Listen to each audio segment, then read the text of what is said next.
Juste avant de commencer la vidéo, n'hésitez pas à vous abonner, à liker et bien sûr à déclencher la petite cloche de notification. Vous pouvez me retrouver sur la plateforme Odyssée avec toutes mes vidéos et bien sûr gratuitement tout en cumulant du Libri sur la plateforme Odyssée. Allez, c'est parti. Hello la team, bienvenue sur ma chaîne C99 Crypto. Aujourd'hui, on va parler de Dogecoin qui est officiellement notifié, officiellement, officieusement en tout cas.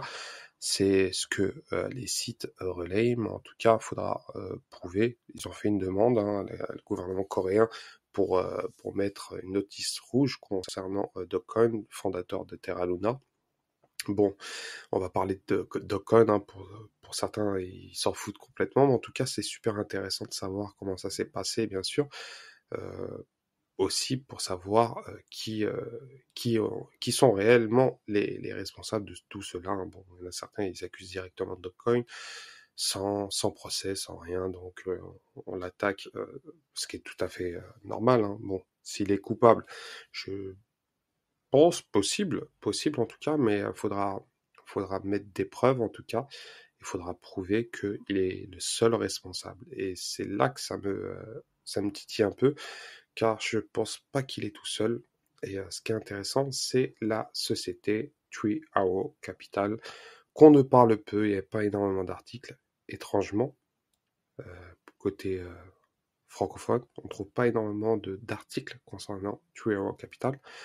Pourtant, ils ont été, on pouvait retrouver énormément de vidéos concernant Three Arrow Capital sur YouTube, dont certains youtubeurs anglophones en parlent et font énormément de détails concernant cette affaire Terra Luna avec objectivité et ce que je trouve honorable. Donc, Three Arrow Capital est responsable d'énormément de problèmes dans la crypto-monnaie. Vous savez très bien ce qui s'est passé. Je vous ai fait une vidéo concernant Kyle Davids et Sun Ju. Et ce qui est intéressant, c'est la liquidation concernant Terra Luna et bien sûr Voyageur Digital qui a été déclaré en faillite en juillet 2022. Donc le 16 juin 2022, Financial Times a rapporté que Three Arrow n'était pas honoré ses appels de marge. En gros, il pouvait plus payer. Et bien sûr, le 22 juin, Wall Street Journal a rapporté que Three Arrow n'a pas remboursé l'argent prêté au courtier en crypto-monnaie Voyageur Digital. Donc ça a mis la situation de Voyageur dans le pépin total. Le 27 juin 2022, Voyageur Digital a émis un avis de défaut contre Three Arrow pour avoir omis d'effectuer les paiements requis sur un prêt Bitcoin ou USD Coin d'une valeur de plus de 665 millions de dollars. 665 millions de dollars. Le même tribunal, un tribunal qui a été incroyable, un tribunal des îles Vierges britanniques a ordonné la liquidation de Three Arrow Capital. Donc, ils ont émis un tribunal, un jugement dans les îles Vierges britanniques pour Three Arrow Capital, bien sûr supervisé par Teneo. Et c'est là que c'est intéressant. Teneo, une entreprise américaine, une société de relations publiques et de conseil qui a été fondée en 2011 par Declan Kelly et Paul Geary et Doug Pend.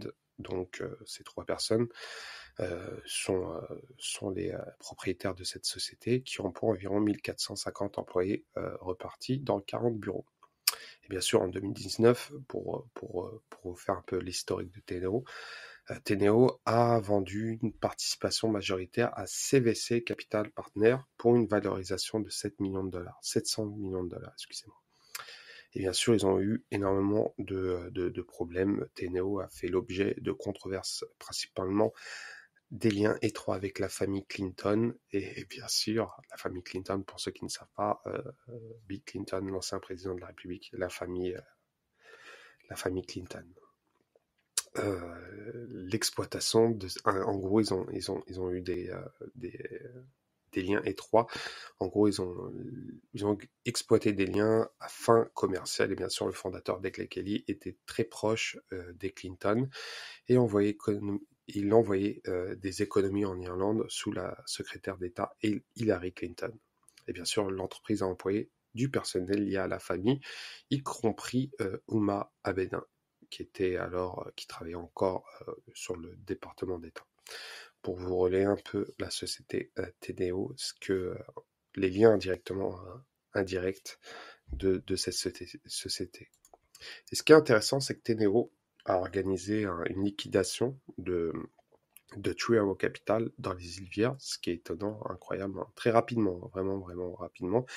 Et bien sûr, True Arrow Capital, les fondateurs sont introuvables, ils ont disparu, sachant qu'ils ont eu un passé assez incroyable par rapport à leurs anciennes sociétés liées aux banques. Ils ont fait leurs études, que ce soit David Kelly et Sunju, ils ont fait des études aux États-Unis, puis ils ont été à la banque suisse, donc c'est vraiment des personnes très très calées dans la finance, malgré leur arnaque. Bon, faut pas dire arnaque, mais ils ont fait certaines arnaques via leurs anciennes entreprises avant de se convertir aux crypto-monnaies.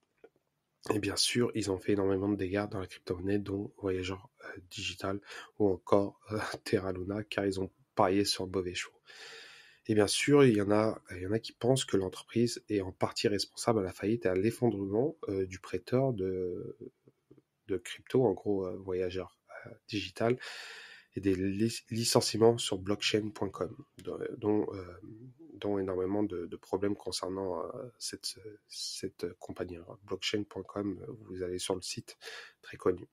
Et bien sûr, le fondateur PDG FTX, Sam Bankman-Fried, a accusé la société d'avoir provoqué un effet d'entraînement qui provoquait la faillite d'autres sociétés cryptographie ou conduit ces sociétés à geler des actifs lors du crash de crypto-monnaie 2022.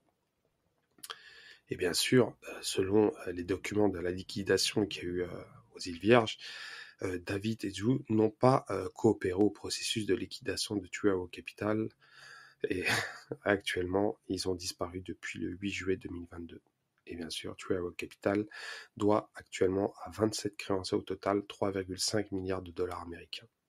Et dans un interview avec Bloomberg, tenu dans un lieu non divulgué en juillet 2022, Sunju et Kyle Davids ont fait remarquer qu'ils prévoyaient de déménager aux Émirats Arabes Unis, un pays qui n'est pas d'accord avec des extraditions avec Singapour et les États-Unis. Donc voilà concernant cette courte vidéo, je vais donner mon avis. Ce qui est étonnant concernant Dogecoin, il y a énormément de choses contre lui. Bon, ok, on va pas dire que c'est un saint, mais ce qui est étonnant, c'est que par rapport aux informations et aux news qu'on trouve, il n'y a pas énormément de news concernant True Arrow Capital. Pourtant, ils sont responsables de la chute de Terra Luna. Ils sont responsables aussi de la chute de Voyageur Digital. Et bien sûr, ils ont énormément financé d'autres sociétés de cryptographie, dont Polkadot ou encore Ethereum ou la plupart qui sont connues à l'heure actuelle. Il y en a tellement. En tout cas, quand ils ont parié sur Terra, ça a mal marché, car ils ont fait effondrer Terra Luna, donc ça a provoqué un effet de domino, ça s'est effondré totalement. Donc voilà pour cette courte vidéo, pour vous détailler certains détails qu'on trouve peu. Et donc n'hésitez pas à commenter, liker, bien sûr, à déclencher la petite cloche de notification. Et je vous souhaite une très bonne soirée. Ciao, ciao.